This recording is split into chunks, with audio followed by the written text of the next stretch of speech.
네, 안녕하세요. 동포세계 김용필입니다. 날씨가 좀 무더워지긴 하는데 제가 오늘 야외에서 좀 시원한 곳에서 여러분들에게 좀 방송을 해드리고자 해서 좀 이렇게 이 강변이라고 할까요?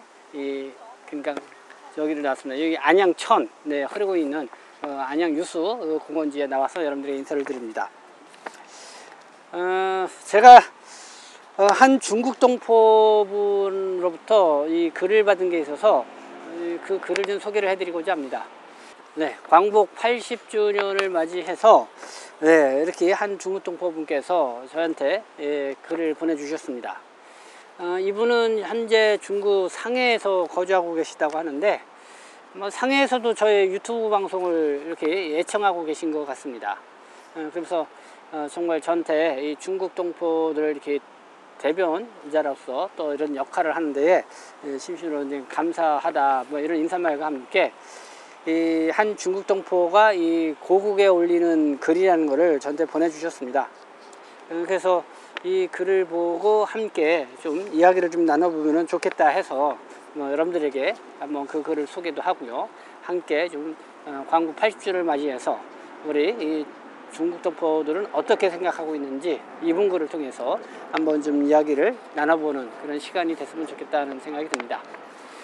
네, 야외에서 이렇게 진행을 하니까 좀 더 이렇게 좀 시야도 좀 넓혀가면서 네, 어쨌든 크게 시간이 찢기지 않으면서 여유롭게 여러분들하고 대화의 시간을 한번 가져보도록 하겠습니다. 네, 함께 해주시면 감사하고요. 그리고 항상 또 저희 유튜브 방송 함께 해주는 이런 협찬사들 함께 이렇게 또 광고로 나가고 있으니까요. 네, 또 함께 여러분들 관심도 많이 가져주시면 또 감사하겠습니다. 자, 고국에 계신 동포 여러분께 저는 피와 땀으로 지켜낸 고국 땅에서 때로는 이방인으로 때로는 형제로 불리는 중국 동포 조선족입니다. 1990년대 한중수교의 문이 열린 이래 수많은 저의 동포들이 선조의 땅 대한민국으로 향했습니다. 우리는 그곳에서 새로운 삶의 터전을 일구며 한국 사회의 일원이 되었지만 여전히 조선족이라는 이름에는 기대와 우려 그리고 환대와 오해라는 복합적인 시선이 겹쳐 있음을 느낍니다.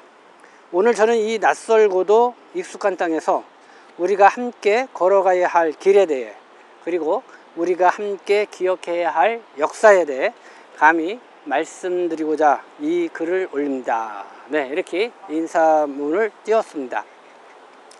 그래서 보니까 좀 내용이 길면 길다고 할 수가 있는데요. 보통 한 세 가지, 네 가지 정도 이야기를 이렇게 하고 있습니다. 첫 번째는 오늘의 우리라고 해서 고국에 뿌리내린 삶의 풍경, 그래서 이 제한, 이 조선족 동포 사회에 대한 이런 이야기들. 아마 이분이 한국에도 가끔 오셔서 대림동이라든가 이런 데 좀 다녀보시는 것 같아요. 그래서 한국에서 생활하고 있는 이 조선족 동포들의 삶의 풍경을 이렇게 그리셨고, 그리고 두 번째는 어제의 우리 해가지고요, 조국 독립에 바친 선조들의 피와 함성이라는 또 그런 내용으로 또 이렇게 글을 보냈습니다. 네, 우리는 조선족 동포들 일제 시기에 항일 독립운동의 후예라고 할 수가 있죠. 그리고 이 글을 보내주신 분도 독립운동가의 후손이기도 했습니다.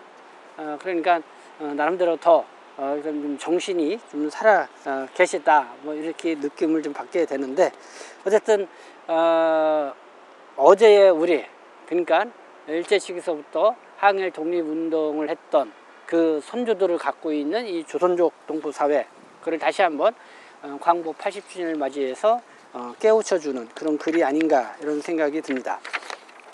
네, 그래서 홍범도 장군 이야기도 하고 김자진 장군 이야기도 하고요. 네, 봉오동 청사리 전투 이야기도 이렇게 했습니다. 그 세 번째는 세계의 동포들, 네, 유대인과 화교에게서 배우는 지혜.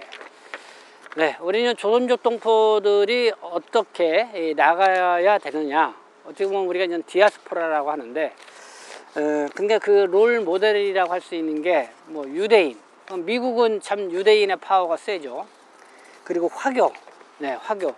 중국도 화교의 이 밑받침이 돼서 빠른 이 경제 성장을 했다고 하죠. 네, 이런 유대인과 또 화교와 같이 이 대한민국의 어쨌든 이 조선족 동포들이 그러한 역할을 할 수 있도록 하는 뭔가 그런 지혜를 우리가 이 국제화 글로벌 시대에 우리가 배워야 되지 않냐 하는 측면에서 그런 글을 또 이렇게 써서 보내주셨습니다.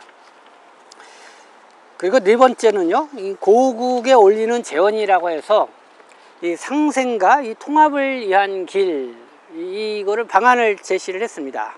앞서 뭐 유대인과 화교 이런 사례도 말씀을 하시면서 정말 이제는 조선족 사회가 이 한국 사회에서 뭐 너는 뭐 중국인이라고 하면서 막 괄시도 받기도 하고 또 아니면은 뭔가 배척당하기도 하고 그런 좀 안타까운 상황들이 간혹 지금 벌어지고 있죠. 특히 온라인이나 뭐 특정 어떤 정치권 그런 내에서.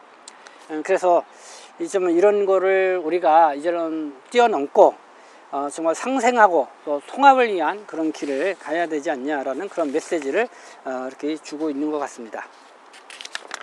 그리고 이제 매진말에서는 대한민국을 조선족 동포들은 이런 고국이라고 부르죠. 고국은 어떤 곳인가? 네, 조상들의 피가 묻힌 땅, 우리의 뿌리가 있는 곳, 그것을 고국이라고 한다. 그래서 쭉 앞전에서 쭉 언급했던 그런 글들을 다시 한번 상기를 해보면서 정말 이 고국에 와서 진정한 우리 형제로 조선족 동포와 한국 사회가 나아갔으면 좋겠다라고 하는 그런 말로 이렇게 매짐을 하고 있습니다. 네, 그래서 좀 다소 좀 긴 문장이긴 하지만은 정말 이 중국 동포가 고국에 대해서 어떻게 생각하고 어떤 바람을 갖고 있는지 그 부분을 절절하게 느낄 수 있는 그런 글이 아닌가 생각합니다. 그래서 이 글을 저희 EKW 그러니까 동포세계신문 사이트에 올렸는데요. 오늘은 이 방송을 함께 또 시청해 주시는 분들하고 함께 또 이야기를 나눠보자 이 얘기를 이렇게 해드리고자 합니다. 그래서 여러분들 뭐 시간 되시는 분들까지 함께 또 방송 시청해 주시면서 또 여러분들의 또 의견도 또 주시면은 좋지 않겠나 이런 생각합니다. 그래서 이 광복 80주년을 맞이해서 정말 한국 사회와 이 조선족 동포 사회가 다시 상생하고 또 통합하면서 서로 정말 이 국제 사회에 나가서 더 함께 나갈 수 있는 그런 기회로 삼아야 되지 않을까 이런 생각이 듭니다. 자, 그럼 한번 보도록 하겠습니다. 오늘의 우리부터 볼까요? 1번 오늘의 우리, 고국에 뿌리 내린 삶의 풍경. 네, 이분이 어떻게 봤는지 한번 보도록 하겠습니다. 현재 약 한 80만 명에 달하는 우리 조선족은 이 한국 사회 곳곳에 스며들어 살고 있습니다. 서울 영등포구 대림동과 구로구 가리봉동, 경기도 안산시 원곡동과 시흥시 등지에 형성된 우리들의 생활권은 이제 한국 사회에 익숙한 풍경이 되었습니다. 그곳의 간판들은 한자와 한글이 나란히 쓰여 있고 거리에서는 양꼬치 굽는 냄새와 또 익숙한 연변 사투리가 뒤섞여 흐릅니다. 그것은 단순히 우리만의 이 집단 거주지를 넘어 한국 사회와 호흡하는 살아있는 공간입니다. 우리는 한국인들이 기피하는 제조업, 건설업 현장에서 구슬땀을 흘리고 전국 각지의 식당과 요양병원에서 누군가의 부모님을 정성껏 돌보며 이 사회의 빈 곳을 묵묵히 채워왔습니다. 한국어와 중국어에 능통한 이점을 살려 무역과 관광 분야에서 양국을 잇는 가교 역할도 하고 있습니다. 하지만 현실의 벽은 여전히 높습니다. 많은 동포들이 불안정한 고용과 또 열악한 주거 환경에 놓여 있으며 또 언어와 문화가 또 통함에도 불구하고 또 언론에서 반복되는 부정적인 이미지들은 조선족 전체에 대한 왜곡된 낙인을 찍으며 우리 자녀들이 학교와 사회에서 겪는 혼란과 상처를 더 깊게 만들고 있습니다. 우리는 단순히 값싼 노동력이나 잠재적 범죄자가 아닌 이 땅의 역사를 공유한 한민족의 일원입니다. 네. 참, 우리는 단순히 값싼 노동력이나 잠재적 범죄자가 아닌 이 땅의 역사를 공유한 한민족의 일원입니다. 네, 참 이번에 한국에 나와서 생활하는 이 중국 동포, 조선족 동포들의 이 풍경, 뭐 대림동도 나왔고 가리봉동도 나오고 안산 원곡동, 뭐 시흥 정왕동 등 이런 지역을 뭐 이렇게 보면서 그 풍경들을 얘기를 하고 있습니다. 그리고 또 우리 한국에 나와 이 조선족 동포들이 정말 힘들고 어려운 일 이렇게 하고 있죠. 그렇게 함에도 불구하고 고국에 와서 이렇게 제대로 좀 인정을 받지 못하고 있는 그런 상황들을 좀 안타까워하고 있는 게 아닌가 이런 생각이 듭니다. 언어도 통하고 언어도 문화적 공감도 형성되어 있는데 왜 이런 서로 이렇게 서로 융합하지 못하고 이렇게 느꼈을까 하는 그런 생각을 해보게 됩니다. 두 번째 볼까요? 어제의 우리 조국 독립에 바친 선조들의 피와 함성이라는 글입니다. 이러한 오늘의 현실 속에서 우리가 반드시 기억해야 할 어제의 역사가 있습니다.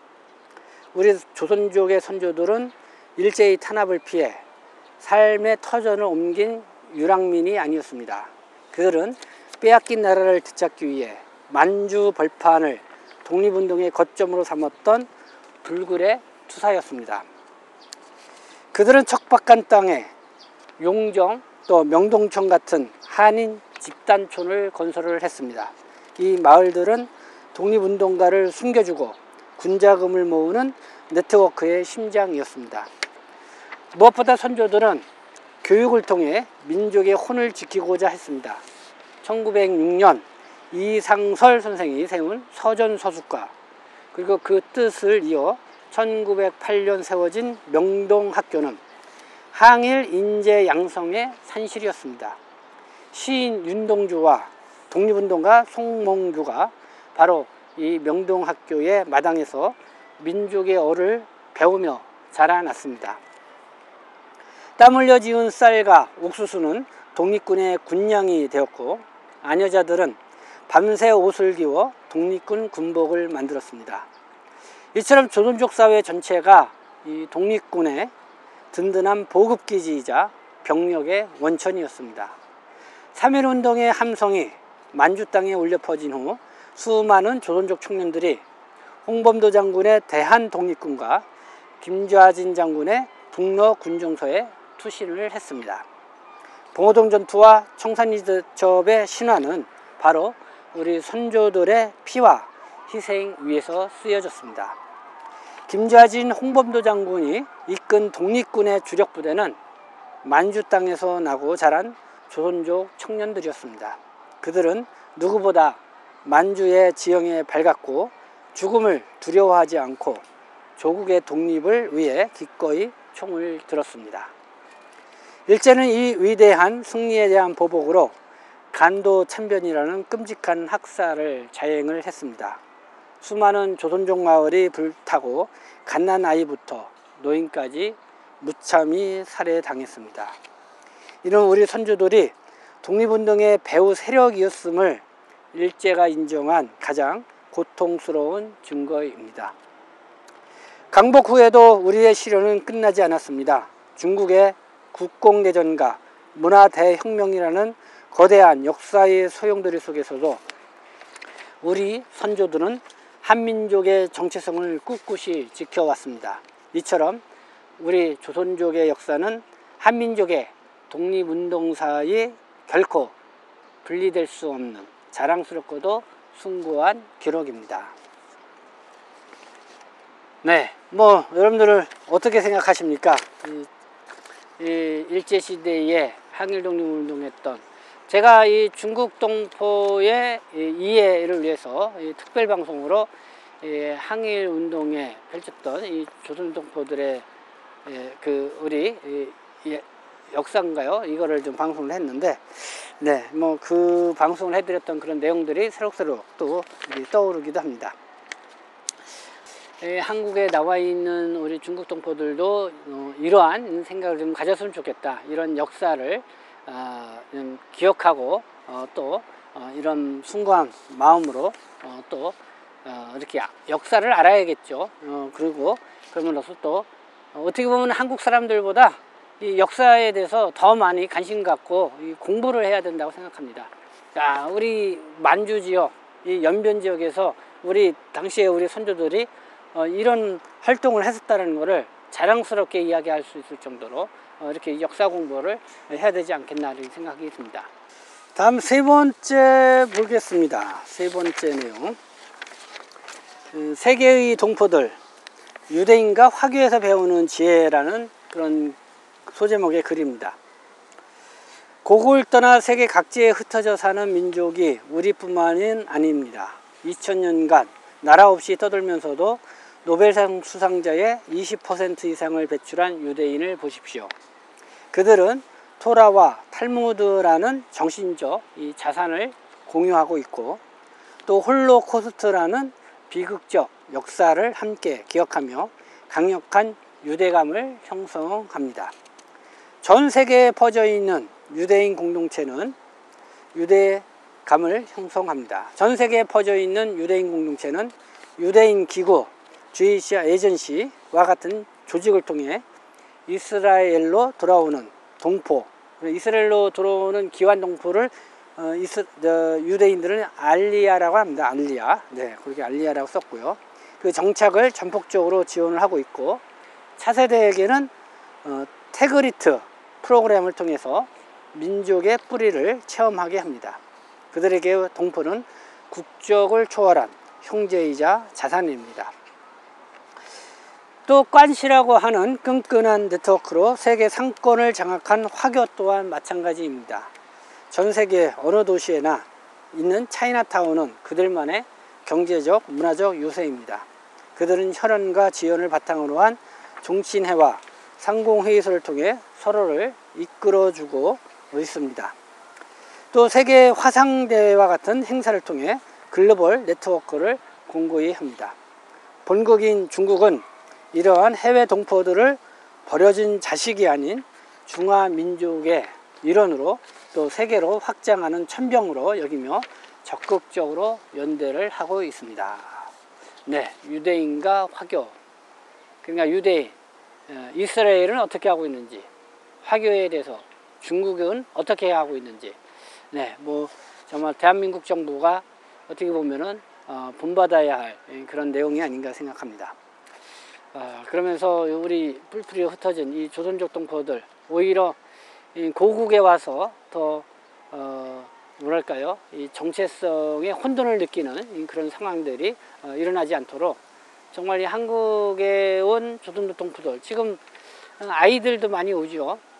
아이들이 또 조선족 학교에 다니지 않고 또 중국인 한직 학교에 다니다 보니까 우리말도 잘 못하는 그런 또 아이들도 적지 않게 있습니다.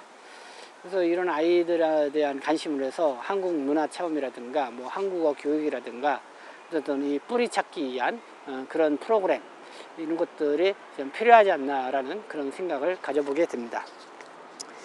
네, 어쨌든 그런 얘기를 했고요.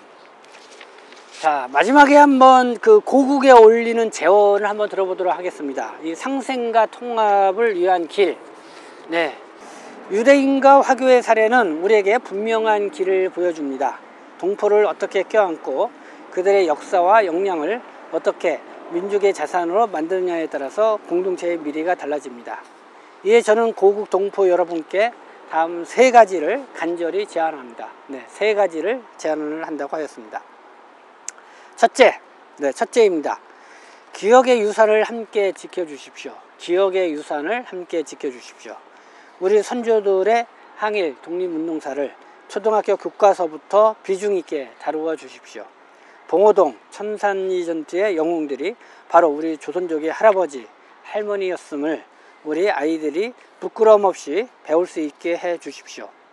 간도 참변 희생자들을 위한 추모 공간을 마련하고 그들의 숭고한 희생을 국가적 차원에서 기려 주십시오. 이는 시혜가 아닌 후손으로서의 당연한 책무입니다. 네, 기억의 유산을 함께 지켜주십시오라는 첫 번째 바람을 이렇게 전달을 했습니다. 두 번째는요, 차이를 넘어서 차이점을 존중하는 포용 정책을 펴주십시오. 우리 조선족의 독특한 언어와 음식, 문화는 배척의 대상이 아니라 대한민국을 더욱 풍성하게 만드는 문화적 자산이 될 수가 있습니다. 조선족에 대한 부정적 편견을 조장하는 미디어 콘텐츠에 대해서는 사회적 차원의 성찰과 제재가 필요합니다.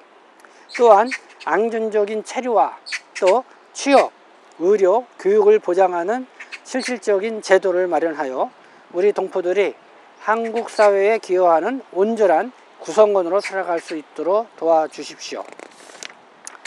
네, 차이를 넘어서 차이점을 존중하고 그리고 포용 정책을 펴달라는 두 번째 바람이었습니다.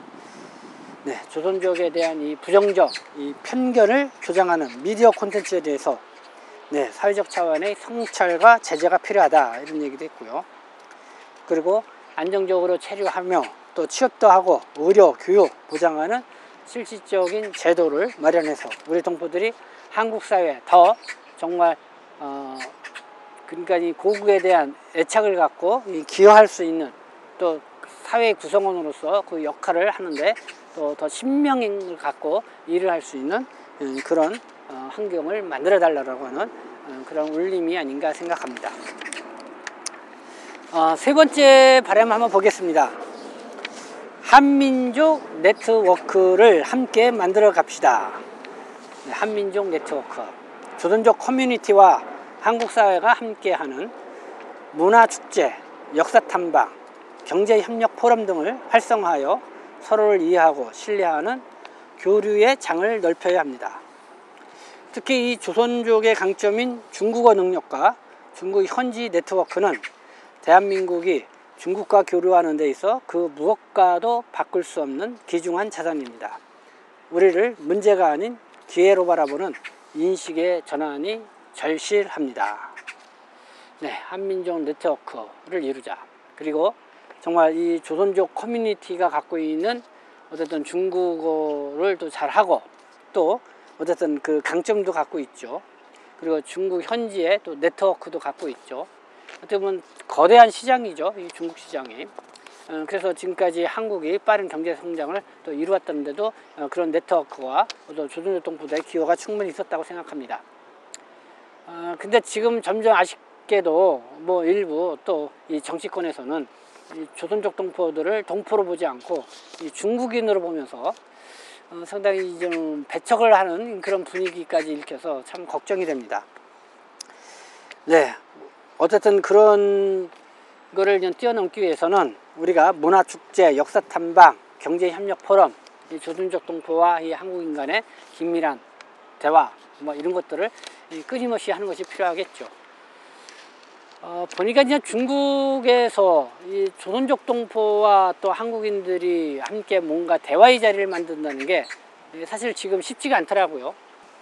근데 아마 그 한중 관계가 어떠냐에 따라서 지금 그런 분위기가 조성되는 것 같은데, 글쎄요, 지금 뭐 한국에 이제 또 새로운 정부가 또 들어섰으니까 약간 좀 한중 관계도 좀 좋아지면서 좀 그런 어떤 그 분위기도 좀 바뀌지 않을까 이렇게 생각이 듭니다. 그렇지만 한국에서는 얼마든지 우리가 조선족 동포와 한국인 사이에 서로 교류 협력하고 문화축제도 함께하고 여러 활동을 할 수가 있을 거라고 생각합니다. 그래서 정부가 하지 못하면은 우리 스스로라도 그렇게 한국인과 어쨌든 네트워크를 함께 공유를 하면서 나아가는데 우리가 함께 노력해야 되지 않을까 이런 생각을 가져보게 됩니다. 이야기를 말씀을 드렸는데 매진말 부분 좀 여러분들 읽어드리고 이분의 보내주신 글을 마치도록 하겠습니다. 우리 조선족은 대한민국을 고국이라고 부릅니다. 조상들의 피가 묻힌 땅, 우리의 뿌리가 있는 곳이기 때문입니다. 우리는 더 이상 이방인으로 남고 싶지 않습니다. 항일투사의 후손이라는 자긍심을 안고 대한민국 일원의 한 사람으로 당당하게 이 사회에 기여하고 싶습니다. 과거의 이 숭고한 희생과 현재의 고단한 삶, 그리고 미래의 무한한 가능성을 모두 아우르는 따뜻하고 현명한 시선으로 우리를 바라봐 주십시오. 고국이 우리를 진정한 형제로 껴안아 줄 때 한민족 공동체는 더욱 단단해지고 위대해질 것이라 굳게 믿습니다. 네, 어쨌든 이분의 이 간절한 이런 말씀, 소망, 이 광복 80주년을 맞이해서 정말 우리 동포 사회에도 좀 전달이 되고, 그리고 또 한국 사회에도 전달이 돼서 정말 우리 조선족 동포와 또 한국인 간에 또 서로 벽을 또 뛰어넘어서 서로 화합하고 공존하고 상생하고, 그래서 어떤 우리의 큰 꿈을 이뤄나갈 수 있는 그런 새 시대를 만들어 가야 되지 않을까, 이렇게 생각이 듭니다. 네, 오늘 이렇게 아주 탁 트인 환경 속에서 여러분들에게 이렇게 방송으로 어느 한 중국 동포가 고국에